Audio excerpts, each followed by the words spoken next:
Bonjour à tous, à toutes aussi. Merci d'être venus aussi nombreux aujourd'hui. Donc aujourd'hui, on va parler de deux choses qui au final sont très liées. On va parler d'hypnose et de sport.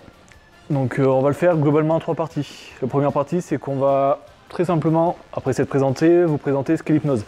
Peut-être qu'il y a certains d'entre vous qui connaissent que l'hypnose à travers le spectacle, qu'à travers la télé. Et qu'au final, peut-être que vous ne savez pas trop exactement à quoi ça peut servir, quel est le rapport avec le sport. Et c'est vrai que des fois on entend parler sans vraiment savoir ce que c'est, à quoi ça sert, pourquoi et comment. Après on va vous présenter, il va y avoir vraiment une partie sur tout ce qui va être hypnose et sport. C'est-à-dire en quoi l'hypnose a un rapport avec le sport, comment ça peut aider, comment l'hypnose s'intègre au sport. Et la troisième partie, ça sera peut-être la plus intéressante et celle qui va toucher peut-être certains d'entre vous. Ça va être comment l'hypnose justement peut vous aider à vraiment dépasser certaines limites, à vous aider vous-même pour faire du sport. Pas forcément que par rapport au sport, mais tout ce qui est en amont. C'est-à-dire avoir confiance en soi. Qu'est-ce qui fait que certaines personnes n'osent pas venir faire du sport? Quelles sont les limites parfois qu'on se met à soi-même? Et du coup, on va développer un petit peu tout ça. Pour faire très simple, on va déjà commencer par se présenter. Donc, je m'appelle Nicolas Delage, donc je suis hypnothérapeute. Du coup, je travaille moi avec des personnes qui ont envie d'atteindre leur objectif, qui ont envie de se surpasser. Que ça soit pour des choses comme l'arrêt du tabac, la confiance en soi, mais vraiment beaucoup plus de choses. Ça peut être vraiment tout ce qui a touché à la psyché humaine. Tout ce que vous avez envie de mettre en place dans votre tête, les comportements, les habitudes, les apprentissages, tout ce que vous voulez modifier, vous pouvez le modifier. Et on fait ça simplement avec l'hypnose. À côté de ça, je suis aussi formateur en hypnose de rue. Donc l'hypnose de rue, ça n'a rien à voir avec de la thérapie, c'est du ludique. En gros, il y en a peut-être certains d'entre nous qui nous ont vus place Grenette les samedis après-midi, bon pas en hiver, mais quand il fait meilleur. En gros, on est simplement là pour faire passer du bon temps aux gens qui ont envie. Donc par des petits jeux, par vraiment quelque chose de très ludique, montrer vraiment la puissance du cerveau, voir à quel point votre cerveau est capable de faire des choses extraordinaires sans même forcément vous mettre dans ce qu'on pourrait considérer être comme un état d'hypnose. Donc vous n'êtes pas dans cet état-là, simplement totalement conscient, les yeux ouverts, toujours en étant bien là. De voir effectivement ce que vous êtes capable de faire.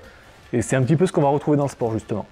Donc c'est là où ça va devenir important de voir que simplement avec du ludique et pas simplement du travail sur soi un petit peu trop profond, un petit peu plus, pas forcément aller chercher des choses très fortes, mais simplement avec des choses très légères, vous êtes capable de choses extraordinaires. Et du coup moi c'est Julien Belot-Gurlet, donc je suis co-formateur avec Nicolas sur les formations street hypnose. Pour moi sinon l'hypnose à côté c'est plus une passion, c'est quelque chose que je pratique par passion, donc que ce soit dans la rue en hypnose de rue ou sinon à côté en hypnose expérimentale. Donc c'est juste en fait tester qu'est-ce qu'on est capable de faire sous hypnose et jusqu'où ça va, quelles sont les limites. Donc j'ai travaillé plutôt avec des personnes qui me sont proches, qui ont envie de travailler avec moi sur des thématiques comme ça. Donc je travaille pas beaucoup sur la mémoire, sur tout ce qui va être immunologie, des choses comme ça, et voir en fait jusqu'où peut aller l'hypnose et voilà. Première question, ceux qui sont derrière, est-ce que vous nous entendez bien? C'est bon? Ouais. Parfait. Du coup, on va commencer par la première chose, c'est vous expliquer déjà ce que c'est l'hypnose et ce que c'est pas. Pour certains, peut-être que l'hypnose c'est de la perte de contrôle. Peut-être que pour certains, l'hypnose c'est quelque chose où on est soumis à la volonté de quelqu'un qui nous dit de faire quelque chose et qu'on est obligé de le faire. Vous avez peut-être l'image de quelqu'un qui fait la poule parce qu'il y a un hypnotiseur qui lui dit de le faire. Bah, c'est totalement pas ça en fait. Ce qu'il faut savoir, c'est que l'hypnose, au contraire, c'est vraiment de reprendre le contrôle de votre cerveau. C'est de vous dire que vous êtes capable, plutôt que d'être soumis à votre propre cerveau, à vos propres croyances, à vos propres apprentissages, de vous dire que vous êtes capable de reprendre ce contrôle et de vous dire à vous-même non, ça je l'accepte, ça je le refuse, ça j'ai envie de le vivre, j'ai envie de le faire, ça je veux pas. Donc l'hypnose, c'est quoi? C'est un état naturel. Donc c'est quelque chose en fait que vous avez déjà tous connu sans même le savoir, c'est juste qu'on y donne d'autres noms habituellement. Quand vous dites bah, je suis dans la lune, mon rêverie, toutes ces choses-là, quand on est là mais sans vraiment être là, en fait c'est déjà des états d'hypnose. Justement, combien de fois ça vous est arrivé justement de faire du sport et de déconnecter pendant que vous étiez en train de faire du sport par exemple? Vous êtes là en train de courir sur un tapis, en train de faire du step, n'importe quoi, et en fait vous déconnectez complètement, vous reconnectez quelques minutes, quelques heures après, vous ne savez même pas combien de temps s'est écoulé. Il y a aussi quelque chose qu'on reconnaît très facilement, et c'est de l'hypnose, c'est tout ce qui va être distorsion temporelle. C'est-à-dire qu'effectivement, quand il y a un sport qui vous plaît, quelque chose qui vous motive, que ce soit faire de la muscu, que ce soit faire du cardio, que ce soit faire du foot ou peu importe. Ça va être tout noir. Continuez parce que ça risque d'être long. Ok. Faut s'habituer. Du coup, la distorsion temporelle, ça vous est peut-être déjà arrivé effectivement de trouver qu'un cours de sport était beaucoup plus rapide que ce qui paraissait. C'est quelque chose qu'on voit dans la vie de tous les jours et c'est pour ça qu'on vous dit l'hypnose, en fait, c'est quelque chose que vous avez déjà tous les jours. Quand vous prenez du plaisir à quelque chose, ça passe souvent trop vite. Dire, ah non, ça a été beaucoup trop rapide. Et inversement, quand quelque chose vous déplaît, souvent ça paraît extrêmement long. Oh, on a perdu personne, c'est bon. Donc c'est plein de petites choses. En fait, vous allez voir, au fur et à mesure qu'on va vous expliquer, vous allez vraiment repérer, voir que c'est un état, c'est des choses que vous connaissez déjà. Et même tout à l'heure, vous allez voir, à force d'entendre parler d'hypnose, vous allez naturellement aller vers un état un petit peu comme ça. Certains plus que d'autres. Il y en a certains qui vont partir rapidement, qui vont se sentir un petit peu déconnectés, qui à des moments vont se dire « Waouh, mince, ça fait 5 minutes, j'ai pas écouté ce qu'ils ont dit ». Donc ça sera peut-être parce que ça va vous ennuyer, mais ça sera peut-être un état d'hypnose aussi. Donc vous allez voir, c'est plein de petites choses que vous connaissez déjà, et surtout ce que ce n'est pas l'état d'hypnose. Bah effectivement, c'est pas du spectacle. Si vous avez vu du Mesmer en spectacle à la télé, si vous avez vu du Cyril Arnaud, c'est des techniques d'hypnose, mais c'est pas que ça. Ça, avant tout, c'est du spectacle. C'est pour montrer les choses. Globalement, pour faire simple, on va dire qu'il y a 3 grands types d'hypnose. Il y a l'hypnose thérapeutique, où on va accompagner une personne à atteindre ses objectifs. Et il va y avoir l'hypnose de rue. Donc c'est vraiment du ludique, c'est faire passer un bon moment à la personne avec qui on est. Donc on met la personne dans un état d'hypnose, plus ou moins profond, et on lui fait vivre, voilà ce que je vous disais tout à l'heure, quelque chose d'extraordinaire, redécouvrir la puissance de son cerveau. Et il va y avoir tout ce qui va être hypnose de spectacle. Après, ça va dépendre de l'hypnotiseur, mais ça sera soit plus de l'hypnose ou soit plus du spectacle. Souvent, c'est plus du spectacle, malheureusement. Donc, sur tout ce qui est spectacle, on ne va pas en parler, parce que c'est ouvert sur des débats qui n'ont rien à voir ici. Aujourd'hui, on est là pour parler de sport, donc du coup, on va enchaîner un petit peu. Il faut savoir que l'hypnose, c'est pas un don, c'est pas quelque chose de particulier, c'est pas quelque chose qui est dangereux en soi, c'est simplement vous. L'hypnose, c'est pas l'hypnotiseur. C'est un petit peu lui, parce que c'est lui qui va vous guider, mais c'est surtout vous, en fait. Vous avez déjà tout ce qu'il faut. Quand vous êtes dans la lune, c'est vous qui êtes allé tout seul dans cet état-là. Donc il faut savoir que tout ça, vous avez déjà en vous. J'aime bien prendre la différence quand vous allez par exemple en montagne marcher. En général, vous n'allez pas comme ça quelque part où vous n'êtes jamais allé, donc vous y allez avec quelqu'un qui connaît. L'hypnose, c'est un peu pareil. C'est quand vous allez faire une balade en montagne, il y a une personne qui connaît le chemin. Vous y allez avec elle, elle vous montre le chemin. Elle vous montre comment gravir cette montagne, comment passer cette route, comment trouver votre chemin pour aller jusqu'au bout, jusqu'au sommet. Mais c'est pas lui qui vous a appris à marcher, hein, c'est juste lui qui vous guide pour aller jusqu'au sommet. Et quelque part, c'est un peu pareil l'hypnose. En fait, le rôle de l'hypnotiseur, c'est vraiment d'accompagner la personne parce qu'elle connaît les mécanismes de l'hypnose, comment la personne va y aller. Et du coup, l'hypnotiseur va être là juste pour guider la personne. Mais il ne sait pas vraiment ce que va vivre la personne, il n'est pas à sa place. Comme la personne ne sait pas, quand vous marchez avec elle, si vous avez mal aux jambes, si vous avez mal aux pieds. De la même manière, en fait, l'hypnotiseur va être là pour accompagner la personne et l'aider à atteindre son objectif. Et du coup, en quoi ça peut vous être utile dans le sport? En fait, ça va venir à plein niveau. Comme je vous disais, ça peut être avant le sport. Avoir confiance en soi, s'accepter. Accepter son corps, accepter son mental, accepter aller plus loin. Après, ça va vous aider pendant le sport. Justement, s'il y a des choses qui sont un peu... Par exemple, un cours qui est un peu douloureux, se dire, bah non, je ne m'autorise pas à ressentir cette douleur, je la mets de côté pour l'instant, je la ressentirai plus tard. S'autoriser à dire, bah non, là j'ai envie de retrouver plus d'énergie. Cette énergie, elle est en moi. De la motivation. Ça peut être même pendant un cours, de se dire, waouh, j'ai un coup de fatigue. Bah non, cette fatigue, ok, elle est là. Mais je peux très bien dire à mon cerveau, ok, j'ai tout ce qu'il faut. On a déjà tous des réserves d'énergie à l'intérieur de nous. Il faut savoir que même physiologiquement, on peut faire appel à ces choses. Que ce soit de dire à notre cerveau de générer beaucoup plus d'une certaine hormone, que ce soit de la testo, on en parlera un petit peu sur la fin. Tout ce qui est par exemple gestion testostérone et cortisol. Donc c'est des choses sûrement que vous connaissez bien si vous faites du sport. Fait de faire un peu trop de cardio et d'avoir beaucoup faim après ou d'avoir abusé d'un certain type de sport.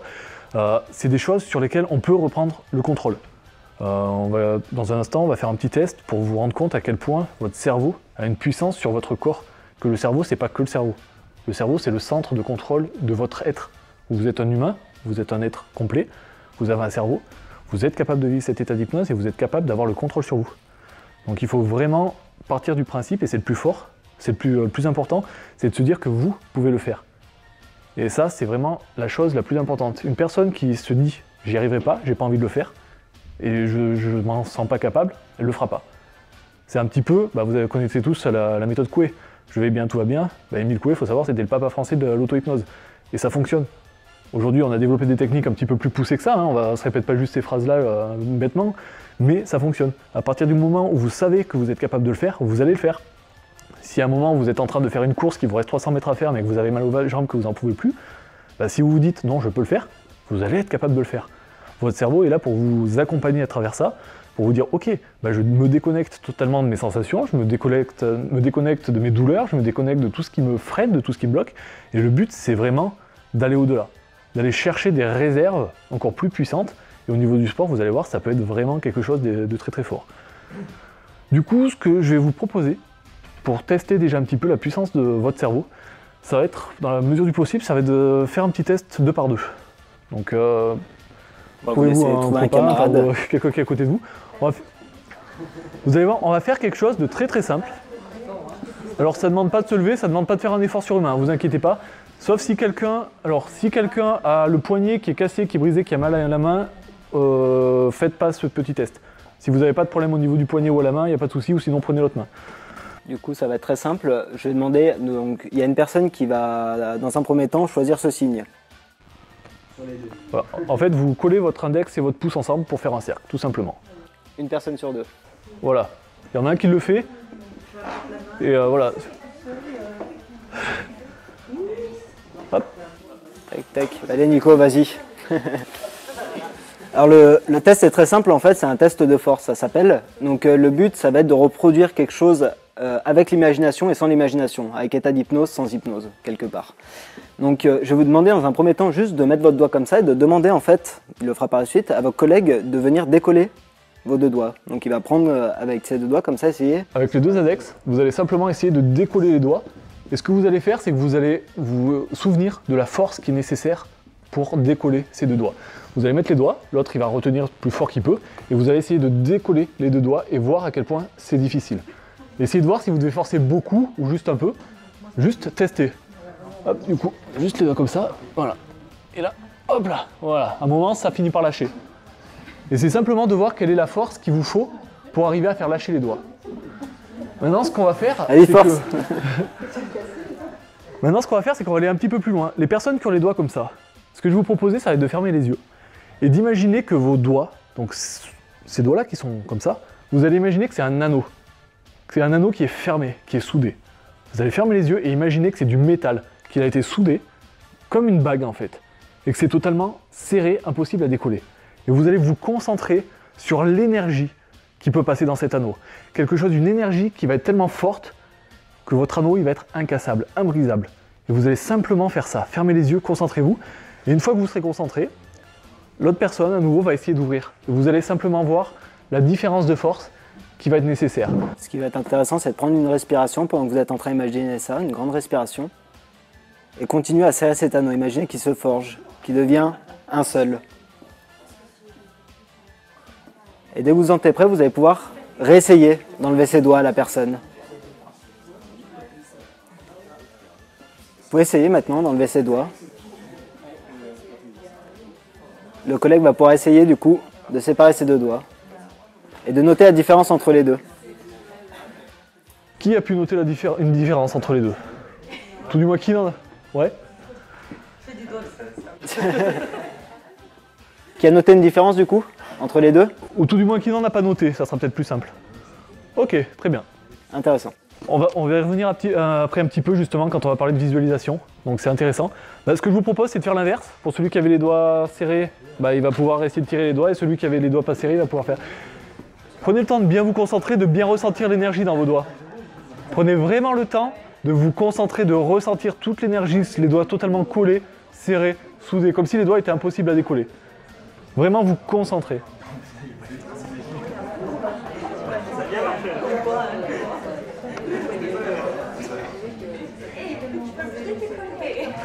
Est-ce qu'elle y arrive?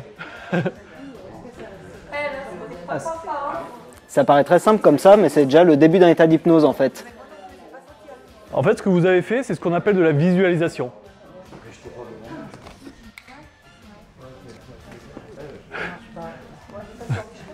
Pas de différence? Ok, mais on va y revenir après, on va expliquer pourquoi il y a certaines personnes qui arrivent et pourquoi d'autres qui n'y arrivent pas. On remarque qu'il y a, on va dire, une minorité de personnes qui n'y arrivent pas, et on va simplement y revenir dessus. Il faudrait simplement prendre un petit peu plus de temps, et on va vous expliquer en fait le principe qu'il y a derrière ça. En fait, vous voyez déjà la puissance de votre cerveau sur votre corps. Vos muscles, ils n'ont pas changé. Vos muscles, ils sont toujours là, vous n'avez pas pris 2 kg de muscle dans chaque doigt en une demi-seconde. C'est simplement la force de votre mental. Et c'est là que vous vous rendez compte qu'en fait, à travers un sport, vous êtes capable de choses extraordinaires. Que ce soit par exemple pour faire de la muscu, vous n'arrivez pas à soulever la dernière charge, bah, visualisez. Et de la même manière, cette charge, au lieu de visualiser vos doigts qui sont collés, visualisez que les 20 kg que vous êtes en train de porter, bah, en fait c'est des plumes. Et vous allez voir que vous allez avoir un regain d'énergie qui va vous permettre de faire ce dernier aller. Et c'est pareil pour tous les sports.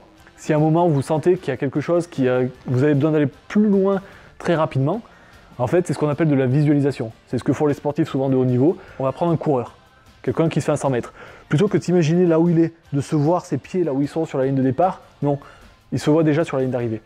Et rien que le fait de s'imaginer sur la ligne d'arrivée, le cerveau il va mettre en place tout ce qui est nécessaire. C'est pareil, alors il y a quelques années, ça doit faire quasiment une dizaine d'années, je me souviens jamais de ce nom. Pareil, un coureur, je ne sais pas si c'était du 100 mètres ou du 100 mètres haies, peu importe, où en fait il a mis beaucoup de temps avant d'expliquer ce qu'il faisait pour aller aussi vite. Et en fait, c'est qu'il s'imaginait devenir une panthère. Donc il s'imaginait vraiment, il se voyait dans la peau de la bête. Et en fait, il disait, quand je me vois dans la peau de l'animal, je ressens sa force, sa vitesse, et du coup, il était capable d'avoir un regain d'énergie. Ce qu'il faut savoir, et c'est quelque chose qui est super important, c'est un principe de base du cerveau. Le cerveau ne fait pas la différence entre ce qui est réel, ou tout du moins la perception que vous avez du réel, et ce que vous imaginez. Techniquement, dans votre cerveau, je vais vous lire la phrase exacte, hop, qui est super intéressante. Notre cerveau ne fait pas la différence entre un geste réalisé physiquement et le même geste réalisé mentalement. Et ça vient de l'Institut des neurosciences, de la maladie mentale et des toxicomanies de l'université McGill. Donc voilà, c'est pas n'importe quoi. En fait, votre cerveau, si vous vous imaginez en train de courir, il va activer exactement les mêmes zones que si vous courez réellement. En fait, là, j'ai simplement un schéma d'un rythme cardiaque. C'est le mien, juste avant de venir faire du combat. Donc pour ceux qui sont ici, voilà, l'Yaku combat. Mon rythme cardiaque est monté en flèche, on va dire à peu près 5 minutes avant de commencer le combattant lui-même. C'est-à-dire que mon cerveau était déjà en mode « tu vas faire du sport », je commence à augmenter le rythme cardiaque pour commencer à mettre tout ça en place. Comment ? Oui, ça m'empêche pas d'être mauvais, mais... Non, c'est vraiment pour voir qu'en fait votre cerveau il est capable d'anticiper ce que vous allez faire, il est capable de mettre en place des choses avant même que vous l'ayez faites. Et c'est exactement ce qui se passe. Si vous imaginez que vos doigts c'est des anneaux et que ça ne peut pas être décollable, ça ne sera pas décollable. Certaines personnes ne l'ont pas ressenti, tout simplement parce que là, on vous a proposé d'imaginer très visuellement. Il y a des personnes qui sont moins visuelles dans la vie. On a 3 canaux. Tu veux l'expliquer ? Donc il y a le canal qui va être plutôt justement visuel. Donc là, on va imaginer des choses, c'est-à-dire imaginer un lapin. Quand on dit imaginer un lapin, par exemple, la personne va pouvoir se représenter le lapin devant elle. Il y en a d'autres qui vont entendre le bruit d'un lapin. Il y en a d'autres au contraire qui vont ressentir par exemple son poil. Et ces 3 canaux, c'est ça, c'est le canal visuel qui va être sur tout ce qui est vision, donc tout ce qui est projection on va dire. Le canal qui va être plutôt auditif, où là on va plutôt entendre des sons forcément. Et le dernier qui est kinesthésique, où là ça va être du ressenti, que ce soit de la chaleur, que ce soit une sensation au toucher, des choses comme ça. Et c'est une règle qui n'est pas valable à 100%, mais les personnes ont un canal qui est principal par rapport aux autres, qu'on utilise au départ pour favoriser l'état d'hypnose, parce que c'est ce qui va le plus parler à la personne. Et à savoir, ce qui est intéressant, c'est qu'en fait, l'hypnose, ça marche sur des métaphores. Le cerveau, il n'est pas aussi logique que nous, on l'est. C'est-à-dire que si vous voulez, comme disait Nico avec la personne qui courait, qui s'imaginait en panthère, c'est pas la même chose que la personne qui s'imagine en train de courir. Si vous arrivez à transformer un problème ou une solution en une métaphore qui vous parle, ça va avoir beaucoup plus d'impact sur ce que vous faites. Comme on disait, quand vous devez soulever un poids, si vous imaginez que ce poids se transforme en autre chose qui va être plus simple à soulever, si cette image vous parle, ça va être beaucoup plus simple pour vous. Parlez-vous avec des mots qui vous parlent, des images qui vous viennent spontanément. Et à savoir aussi, ce qui est un peu intéressant, je rebondis sur ce qui avait été dit un peu avant, vous avez beaucoup entendu, je pense, des personnes qui étaient dans un état de survie. On avait entendu à l'époque une mère qui avait réussi à soulever une voiture pour sauver son enfant qui était coincé dessous, par exemple. Votre corps est capable de choses incroyables. Et justement, un état de survie, c'est un état d'hypnose maximale. En fait, on va complètement... Quand on est en état d'hypnose, les zones du cerveau vont s'activer à d'autres endroits. Ce n'est pas les mêmes zones qui vont fonctionner. Quand on est dans un état de survie, donc ce soit des personnes qui ont été échouées sur des îles, qui ont réussi à survivre des nombres de jours incalculables où normalement n'importe quel être humain serait mort. En fait, la personne a modifié le fonctionnement de son corps pour pouvoir survivre.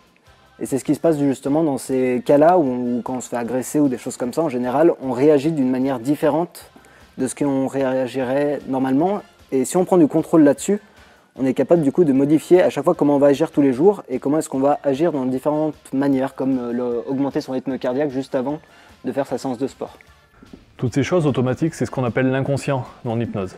Alors, on ne parle pas côté psycho parce que voilà, souvent l'inconscient peut avoir une autre définition. En gros, on va définir que tout ce qui est conscience, c'est vous qui réfléchissez, c'est vous qui analysez, c'est votre logique. L'inconscient, c'est tout ce qui va être réflexe, tout ce qui va être analytique. Je ne sais pas s'il y a des personnes qui connaissent un petit peu le corps humain, mais on a un système nerveux qui est divisé en plusieurs parties. On a le système nerveux autonome et le système nerveux voilà, avec le sympathique, le parasympathique.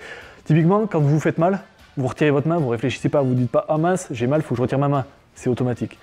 Et bien c'est exactement ce qui se passe. Quand vous passez dans ce mode automatique, c'est vraiment de l'hypnose. C'est-à-dire que vous allez réagir par rapport à un stimuli, par rapport à quelque chose qui est nécessaire.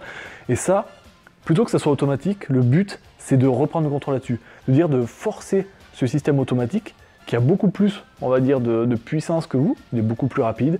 Il permet de faire des choses beaucoup plus puissantes parce qu'il va permettre justement de travailler à un niveau beaucoup plus profond au niveau de son corps. Donc c'est plein de petites choses. C'est très vaste l'hypnose. Là on reste quand même on va rester très concentré sur le sport, mais il faut voir que vous êtes capable de choses mais vraiment extraordinaires, totalement folles. Si vous avez eu des spectacles, vous avez eu des personnes qui rentraient dans des espèces de rêves à moitié lucides, des rêves éveillés, ouais ça existe. C'est population limitée, c'est à peu près entre 5 et 8% de la population qui sont capables d'aller aussi loin et aussi vite, mais on est quand même tous capables. Il y a certaines personnes qui sont persuadées aujourd'hui qu'elles ne sont pas réceptives à l'hypnose. Non, tout le monde est réceptif à l'hypnose. L'hypnose, c'est un truc que vous avez déjà en vous. Si vous êtes capable de rêver, si vous êtes capable d'être dans la lune, si vous êtes capable d'imaginer, en fait, vous êtes capable de vivre cet état d'hypnose. Il faut juste s'autoriser. Après, ce qu'il faut savoir, c'est que quelqu'un ne pourra pas vous faire faire quelque chose que vous n'avez pas envie de faire. Sinon, ça s'appelle la manipulation. On pourrait peut-être, mais il faudrait d'autres techniques. L'hypnose, ça ne serait pas suffisant.